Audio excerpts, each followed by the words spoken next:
You don't need the. I'm doing this my way. He a legend, he a legend, he a legend.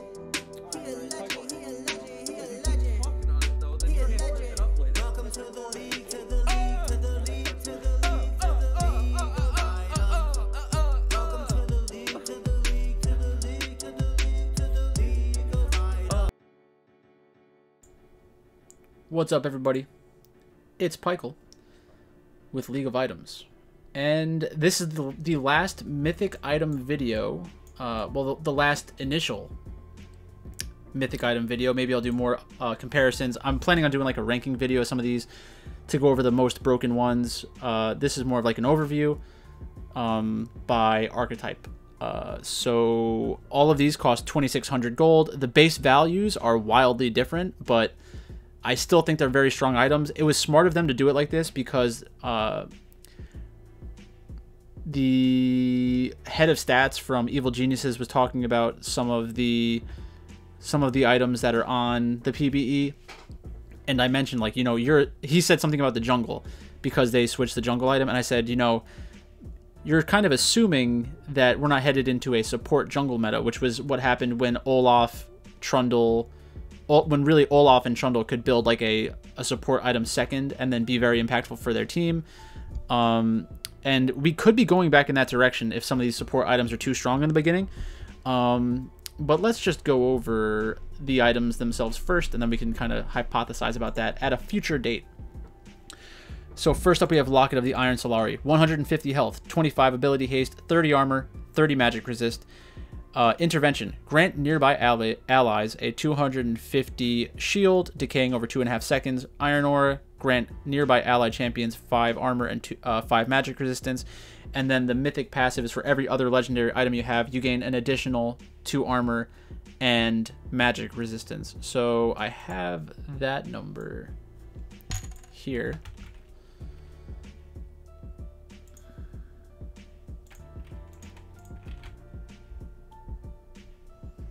Come on. Paste values. There we go.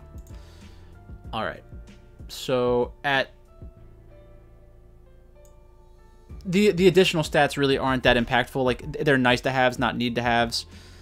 Locket is a, like, it's good that they say what they're kind of intended for now. It's like survive burst. It's like, well, that's pretty obvious. It's Locket of the Iron Solari. Like, as long as you can help one of your teammates stay alive and absorb something close to 250 damage, that's 250 times 2.66 repeating, so it's like over 500 gold's worth of value, not to mention how much keeping a teammate alive is worth, which is like thousands of gold because of the base stats of that champion.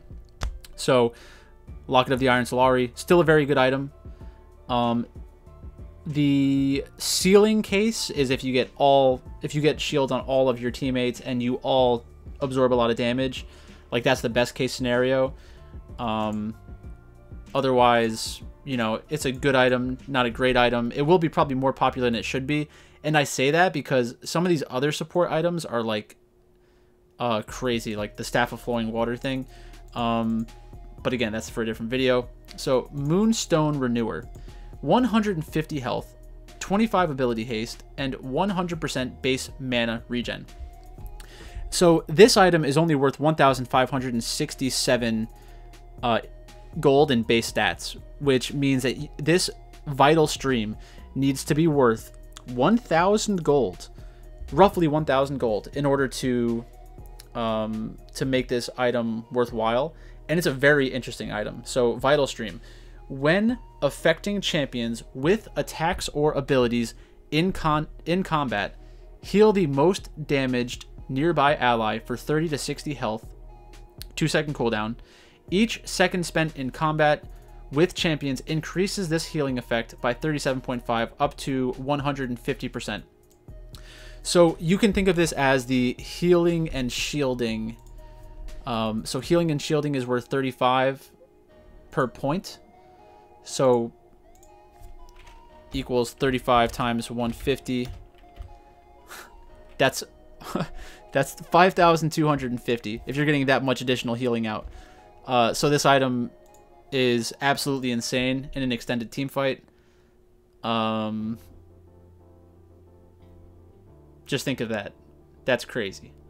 That doesn't even take into consideration that you are healing the most damaged nearby ally for 30 to 60 health every 2 seconds. And it's also very interesting that it says when affecting champions with attacks or abilities in combat, because it's not specifying what you're doing in combat. Like, you could be dealing damage or healing champions, and it's going to be beneficial.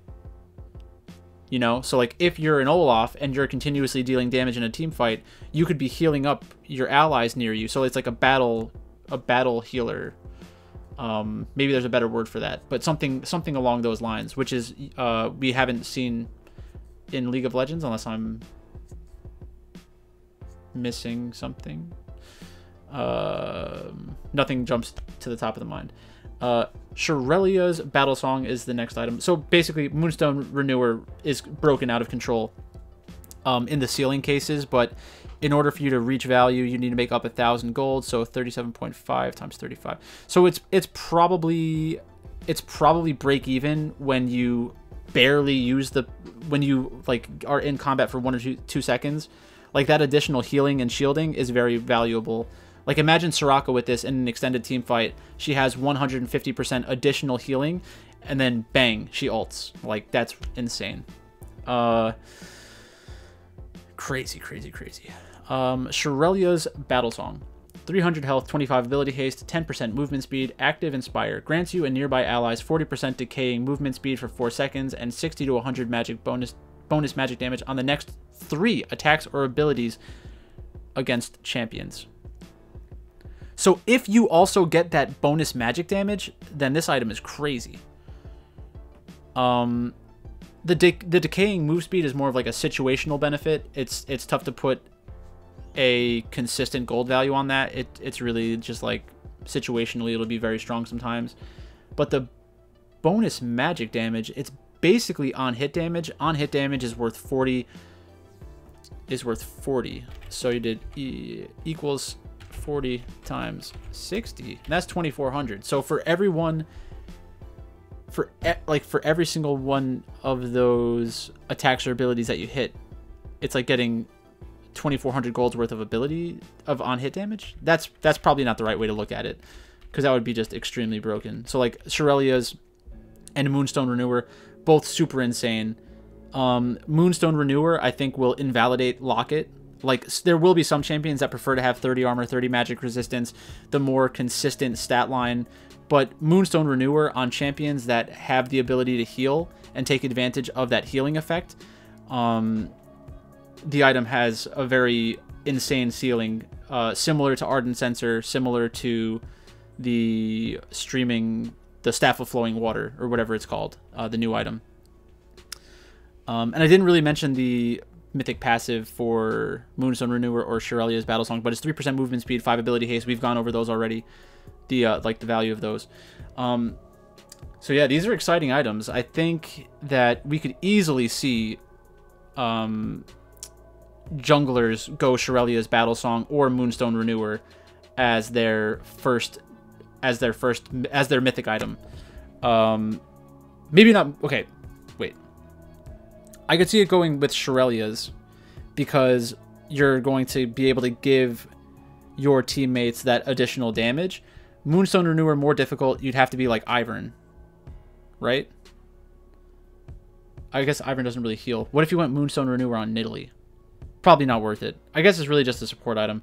You want to be like Soraka, and the Soraka case is crazy.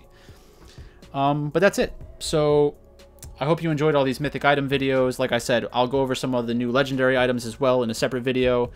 I will probably make a tier list or a top 5 about my favorite items that are coming out when we get closer to things being finalized, because a lot of this information is bound to change. But one last time, thanks for watching, and I will talk to you later.